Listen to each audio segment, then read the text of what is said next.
नमस्कार दोस्तों, notification of MP में आपका बहुत-बहुत स्वागत है। हम लोग आज इस वीडियो में देखने वाले हैं कि किस प्रकार से शामशाह मेडिकल कॉलेज रीवा में एक बहुत अच्छा विज्ञापन जारी हुआ है और नेशनल हेल्थ मिशन में भी किस प्रकार से जो है पद सृजित हुए हैं। इस वीडियो में हम जानने की कोशिश करेंगे। वीडियो को लाइक कर दीजिएगा, चैनल को सब्सक्राइब कर दीजिएगा दोस्तों। तो हम लोग देखते हैं कि किस प्रकार से विज्ञप्ति हैं, तो दोनों ही जो विज्ञप्तियाँ हैं वो संविदा आधार पर है। यहाँ पर आप जाएँगे देखेंगे कि चिकित्सा महाविद्यालय रीवा में एनएचएम के अंतर्गत संविदा पदों पर भर्ती और इसी प्रकार से हम एनएचएम के अंतर्गत जाएँगे तो यहाँ वैकेंसी में जाने पर आप लोगों को पता चलेगा कि संविदा माइक्रोबायोलॉजिस्ट के रिक्त पदों की पूर्ति के संबंध में। तो इसको पूरा हम देखने की कोशिश करते हैं, किस प्रकार से ये पद हैं। यहाँ पर हम देखते हैं कि शामशाह चिकित्सा महाविद्यालय में किस प्रकार से पद हैं।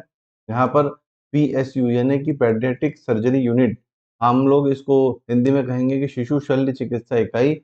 यहाँ पर आरईआईसी, एसएनसीयू और एसएमटीयू में निम्नलिखित संविदा के रिक्त पदों की पूर्ति हेतु एमपी ऑनलाइन के माध्यम से आवेदन आमंत्रित किए जाते हैं। आवेदन पत्र भरने की प्रारंभ करने की जो तिथि है 10 जुलाई और अंतिम तिथि रहेंगी 30 जुलाई। आवेदन पत्र में संशोधन के लिए 25 जुलाई से आरंभ होगा और 31 जुलाई इसकी लास्ट डेट रहेगी। यहाँ पर अनारक्षित अभ्यर्थियों के लिए दोस्तों इस प्रकार से आप देख सकते हैं 870 और जीएसटी मतलब ₹170 जीएसटी पोर्टल वगैरह कुल मिलाकर ₹870 यहाँ पर दे रहेंगे और ₹520 आपका एससी, एसटी और ईडब्ल्यूएस वगैरह के अभ्यर्थियों को, जो आरक्षित अभ्यर्थी हैं, उनके लिए ₹520 का यहाँ पर शुल्क रखा गया है। आवेदन करने के लिए जो आप यूआरएल देखेंगे वो इस प्रकार से यहाँ पर दर्शाई गई है। आवेदन में सुधार के लिए ₹50 प्लस जीएसटी यानी कि होता है ये ₹59 इतने आपके लोगों के लगने हैं।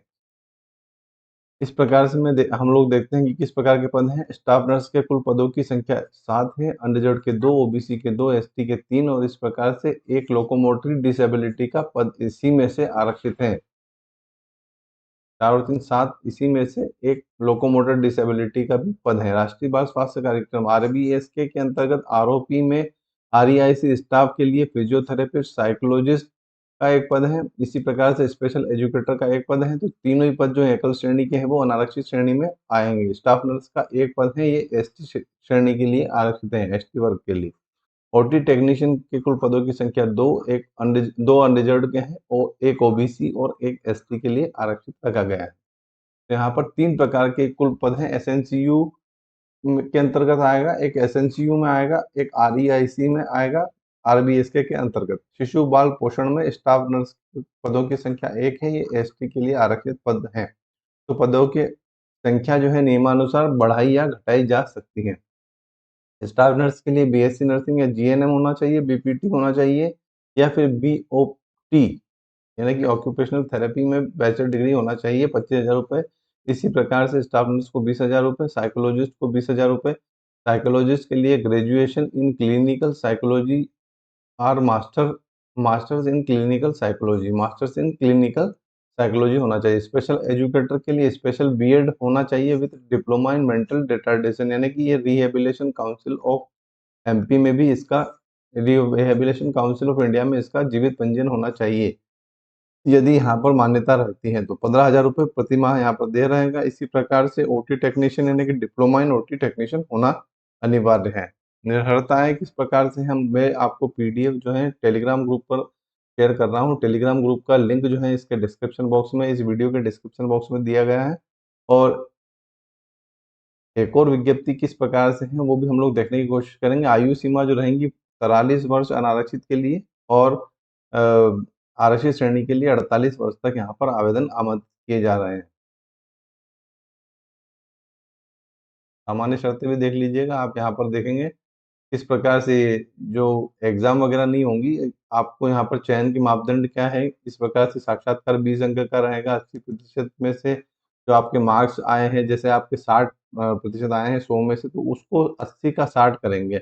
इसी प्रकार से बीपीटी और बीओटी में 80% यानी कि 20 अंक का यहाँ पर साक्षात्कार रखा गया है सभी श्रेणी के लिए, यानी कि आप लोगों के लिए यहाँ पर एग्ज़ाम नहीं होंगी।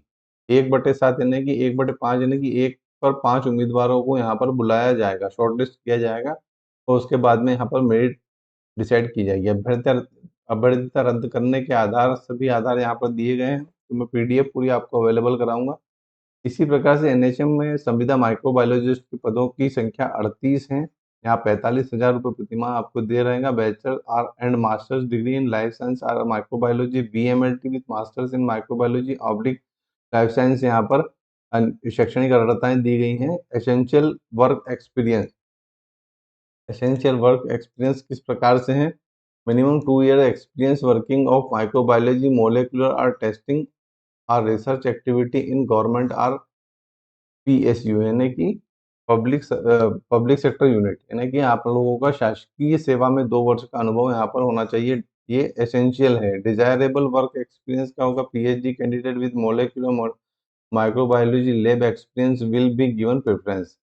इसी प्रकार से एसेंशियल कंप्यूटर क्वालिफिकेशन भी आपको डिप्लोमा या सर्टिफिकेट कोर्स होना चाहिए। एसेंशियल स्किल्स मतलब ये जो मेनली जो चीज़ चाहिए वो ये है कि बैचलर या master degree in life science या माइक्रोबायोलॉजी, या फिर ये दोनों में से कोई होगा, दोनों में से कोई एक है तो आप यहाँ पर आवेदन कर सकते हैं। 21 से 43 वर्ष अनारक्षित के लिए आयु सीमा रखी गई है। ओबीसी एससी एसटी को एवं ईडब्ल्यूएस को 5 वर्ष की यहाँ पर छूट दे रहेंगी।